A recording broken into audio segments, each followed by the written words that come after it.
So Ohio State, Indiana, A&M, Bama currently looking at first-round buys. A pair of SEC teams lurking just below in Georgia and Ole Miss. And after an 0-2 start, Notre Dame has climbed their way back into the conversation. In last year's opening bracket, it was Oregon as a no-brainer #1. You eye this top 25 and you feel like the committee really got things right. Coach, you look at it and one buzzword jumped out to you. Yeah, parity in college football. Brady, I never saw this happening. I thought with the NIL and the playoff, I thought the rich would get richer and the poor would get poorer. That's not what happened. How about this? Out with the old. Clemson, LSU, Penn State, Florida State, and the Wolverines. Out. In with the new. Indiana, Ole Miss, BYU, Texas Tech, Utah, Virginia, Vandy, Georgia Tech, and Memphis all have a shot at the college football playoff. I wish the playoff was around when I was coaching. And we got Iowa. Yeah. And Iowa. All right. Coach,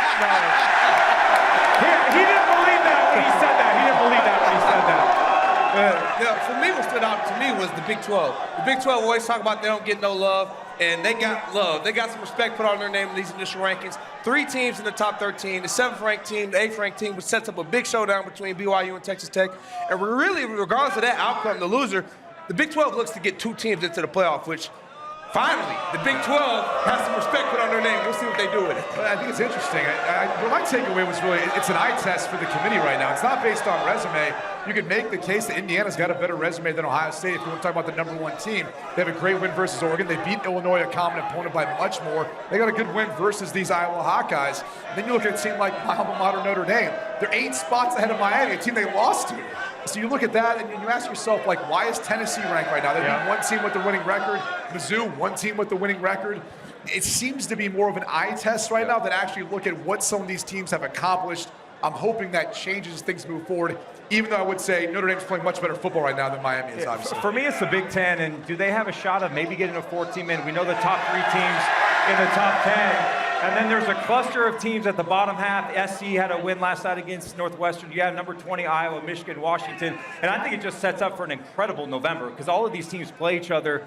Oregon has to go on the road to Washington. You have the game, Michigan, Ohio State. And I mentioned Oregon. They might have the most difficult stretch of any team in the Big Ten, and that starts today at Iowa. And Coach, you talk about the word parity. Why can't the Iowa Hawkeyes make a run to get to the college football playoff? Why not? Why not, Matt? Hey, they got one of the best defenses in the country. They got a quarterback who figures out how to run the football.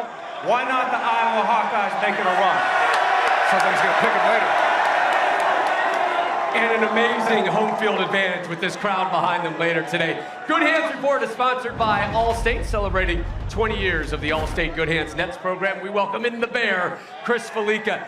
Bear, Texas is the program that intrigues you sitting at number 11. Why? They really do. You look at the rankings and where they are right now at 11, ahead of Oklahoma like they should be. They already have a top 15 win over Vandy. They have a top 15 win over Oklahoma.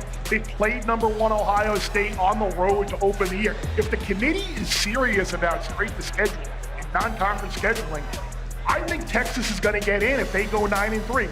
Think about what that means. If Texas goes 9-3, that either means A, they win next week on the road at Athens, Georgia, and beat the Bulldogs, or they beat a potentially undefeated Texas A&M team at the end of the year. I know it sounds crazy to think that a 9-3 team would be in the playoff, but I think that resonating with Texas 9-3, I think they have a great chance of getting in. Not a lot of Texas lovers here at Iowa this morning. Our friend Dave Portnoy could not be here today as he and the Barstool College football crew are on location at the Georgia-Mississippi State matchup. We welcome in Dave live from Starkville. They're sending you their best wishes. Dave, what was your first take on the first set of rankings? Were they just booing me, Rob? What is going on? I'm the biggest Caitlin Clark fan in the world. They're booing me in Iowa? That's disgusting. I didn't have much of a take on it. Obviously, the is in trouble, rightfully so, but a bunch of the guys have said it. That's what makes this playoff so great.